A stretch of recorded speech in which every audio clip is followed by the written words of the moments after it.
And that was one of Coach Saban, only knock on me when he sat there, when I told him I was leaving, he said, the only thing I have, that I'm scared about you, Trent, is like your heart's so big. You don't know how to say no. Behind his back, Trent Richardson's own family and friends spent $1.6 million in 10 months.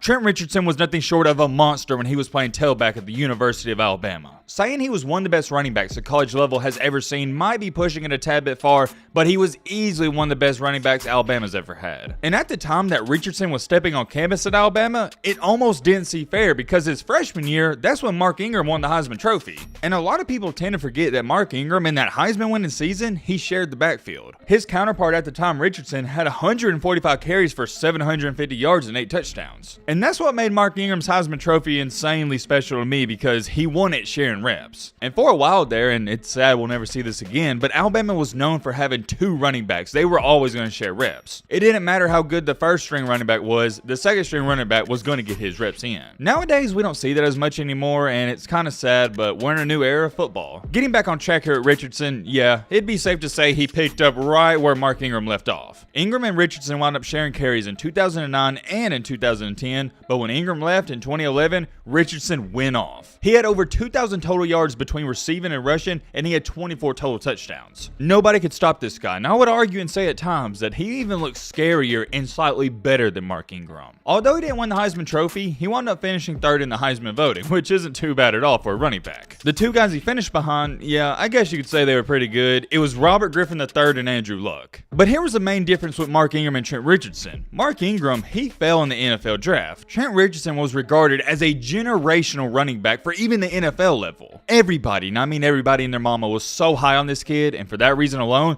that's why he went as high as number 3 overall in the NFL draft. Yes, that's right, you heard me correctly. Trent Richardson, a running back, went 3rd overall. I think it's common knowledge at this point, but I'm going to remind some of you, it is exceptionally rare for a running back to be selected in the top 3. And if you're wondering why teams don't select a running back normally that high, well, ironically enough, this story is why. I mean this in the most respectful way possible. The reason teams don't do it is because of this situation. As soon as Richardson got to the NFL, what's the best way to say this? He was terrible. He was so bad, and matter of fact, it almost seemed like it was a different guy out there running from when he was in college. And what makes all this even worse is he had his own family and friends taking advantage of him left and right. There was a point in time in his rookie season where his family spent $1.6 million of his money. Fast forward in time to 2023, this guy's completely fallen off the face of the earth. He hasn't played football in a very long time, and nobody knows where he's at. And that leads us into the question we're going to try to figure out in today's video. What really happened to Trent Richardson?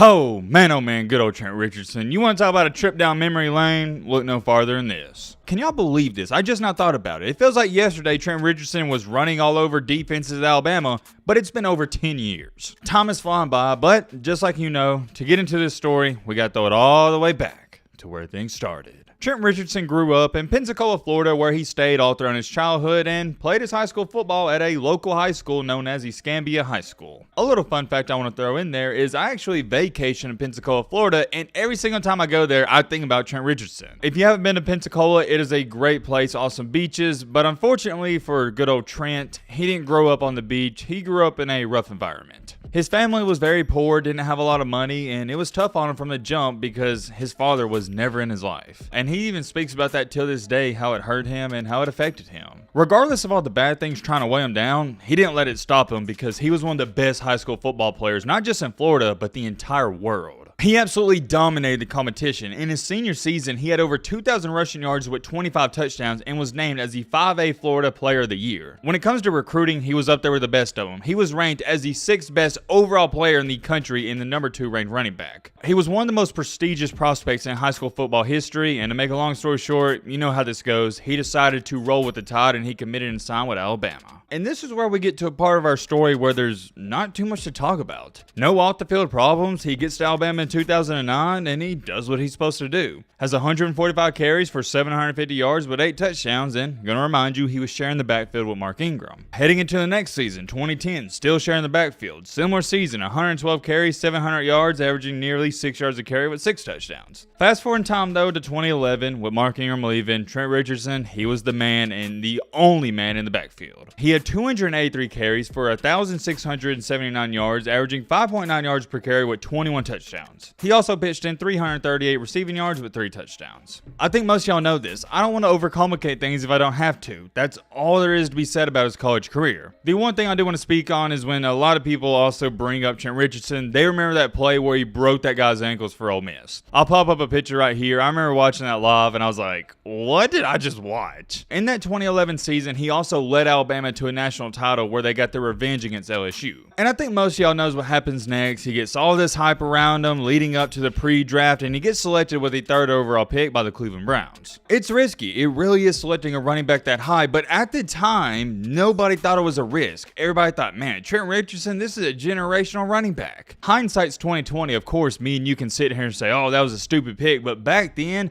it almost seemed like a risk and a stupid decision not to take this guy. That's how good he was, and I want to remind people on that. For example, if Alabama and Tennessee play and I pick Alabama to win and the game ends and Tennessee wins, yeah, it's easy for me to sit there and go, man, I should have picked Tennessee. I knew they were going to win. You see what I'm saying? So I want to remind people it wasn't dumb to take this guy with the 3rd overall pick. Here's where things start to get interesting and our story takes a very fast decline. In that 2012 season for Richardson with the Browns, I wouldn't say it was terrible. I would just label it as it was okay for a rookie running back, and he also broke Jim Brown's rookie rushing record. In that 2012 season, he had 267 carries for 950 yards, nearly got that 1,000 mark, averaged 3.6 yards per carry with 11 touchdowns. Remember this, 3.6 yards per carry. We'll talk about that in just a second. I'm going to emphasize this. That rookie year, not atrocious. Yeah, he only averaged 3.6 yards per carry, but he was a rookie. He nearly had 1,000 yards. But ladies and gentlemen, here was the real problem that was going on for Trent Richardson, and it had nothing to do with football. It was going on behind the scenes. Behind his back, Trent Richardson's own family and friends spent $1.6 million in 10 months. Look, I'm not going to sit up here and say, man, how can you spend $1.6 million in 10 months? Because it's easy. It's easy to spend money. And it's really easy to spend somebody else's money knowing it doesn't affect you whatsoever. But here's what I am going to say and I don't understand. How could you do that to somebody that was helping you out? And I want to remind y'all of this to give you even more perspective. When he signed his contract with the Browns, it was $20.5 million with $13 million guaranteed. A lot of people fail to realize taxes apply to athletes as well. So yes, he got $13 million guaranteed, but he's only taken home about $7 million of that. And then to go on top of that, his family spent $1.6 million, so now he's left over with about $4 or $5 million. And he really didn't even have that $4 to $5 million left over because he spent a lot of it, and I'll show you that right here. The first thing he wanted to do when he got his money was to make sure his family was A-okay and they were set for life. So what did he do? He bought himself a 6-bedroom, $825,000 house in Cleveland. I have no problem with that whatsoever. Why? Because Trent Richardson worked for it, and you need a house. Okay, maybe you didn't need an $800,000 house, but a house is an investment, and if you know anything, you know that. It's not like he bought an $800,000 Lamborghini or Bugatti. This was money where if he went down bad, he could sell his house and at bare minimum get $750K back. But anyways, continuing along here, yes, he bought himself that house for over $800,000, but he also rented a house for his mother to live close by, and he bought his grandmother a 5-bedroom, $350,000 house in Pensacola. I do want to speak on that last part because I remember riding through Pensacola around this time frame when all this was going on, and that house for his grandmother, it almost seemed like a tourist attraction. And when I say tourist attraction, that might be a stretch, but I just remember a lot of people always pointing at it and taking pictures of it, I guess to say they saw Trent Richardson's grandmother's house. But also, and I could be wrong on this, but I had some family and friends in Pensacola, and they would tell me at multiple different times, Trent Richardson would park his cars outside of that house, and they would have $5, $6, $7, $100,000 cars just sitting out in the grass. I could be wrong on that, but that's what some people told me back then. If you're from that Pensacola area and you remember this time frame, let me know your thoughts down below. That was one thing I remember people talking about, but I really can't confirm or deny it. It happened so long ago. So right then there alone, he bought an $800,000 house for himself, a $350,000 house for his grandmother, and he was renting a house for his mom. So that alone was costing him over 1.1-ish to $1.2 million. And that's not a big deal whatsoever. He's taking care of his family. I get it. That's not a big deal. He's not wasting money. He's got real estate. But then, and this was the biggest problem, he felt like Trent Richardson was such a nice guy. He felt like he had to take everybody to the top and help out every single person. And this is why I tell you guys, I've said it over and over and over, when you're striving for greatness, when you're trying to separate yourself from the crowd and you start advancing and leveling up in this life, you can't take everybody to the top with you. You can't. And you may feel like an a-hole for not doing it, but trust me, you're not. You just simply can't do it. Because what's going to happen is a lot of people are going to weigh you down. And I can't show you a better example than what I'm about to get into next. One of Trent Richardson's friends said this, quote unquote, he felt like he was obligated to bring all these people with him. He didn't want to leave anybody behind. Keyword in that statement, anybody. You're probably thinking, okay, he's helping out a couple of friends and his parents. No. It was anybody. If somebody needed their card paid off, or they was about to get evicted, their rent was due, or just simple bills and it was even rumored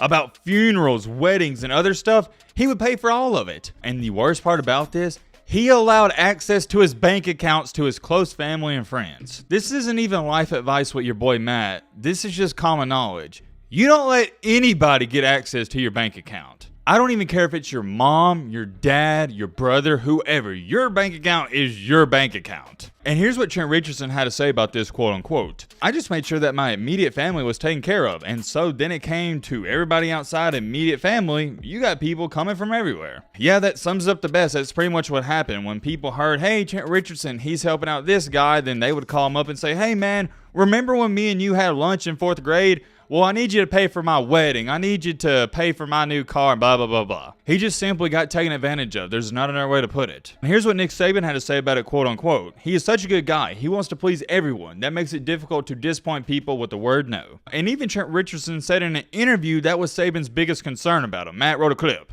And that was one of Coach Saban, only knock on me. When he sat there, when I told him I was leaving, he said, the only thing I have, that I'm scared about you, Trent, is like your heart's so big. You don't know how to say no. You can hear the pain in his voice, and I do want to say that Trent Richardson, he is well-spoken, but check this out. Here's what he had to say about his family and friends spending $1.6 million.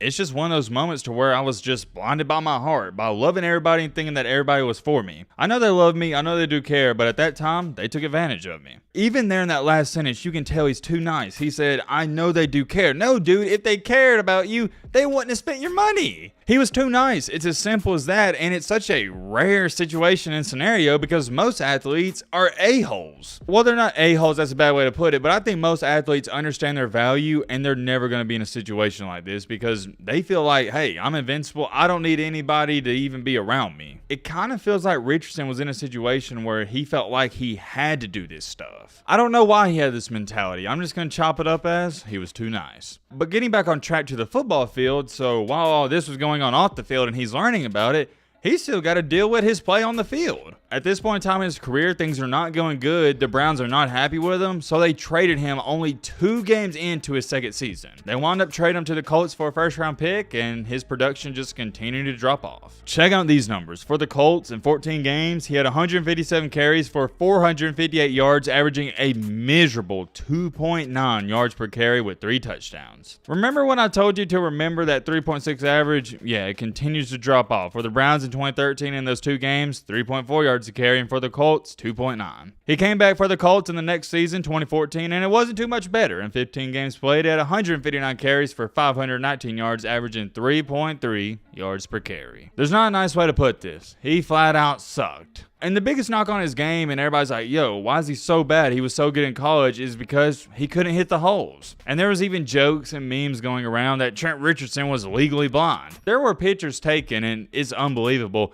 where there'd be a wide open running lane, and he'd run into the blockers. It just wasn't working out. He wasn't that good, and in March of 2015, the Colts officially waived him, and the Raiders signed him just 2 days later. He didn't stay with the Raiders too long, and he wound up signing in the offseason with the Ravens, but he was placed on the physically unable to perform list, and he was eventually cut. And that right there, ladies and gentlemen, was the end of his NFL career. The end. And meanwhile, while all this is going on with the Colts, check this out. He was paying his brother $100K a year to be a quote-unquote personal assistant, when we all know dang well his brother wasn't doing anything whatsoever for him. But eventually Trent Richardson manned up and told his brother, hey, you're not helping me and I gotta cut you off, and he did, so I'm proud of him for doing that. Since his NFL career was looking like it was almost a done deal, he decided to take some time off, get his mental health right, and in 2017, he came back to football, but not in America, in Canada. He decided to join the Rough Riders of the Canadian Football League, where not too much happened. I wish I could hype it up, but there's nothing to hype up.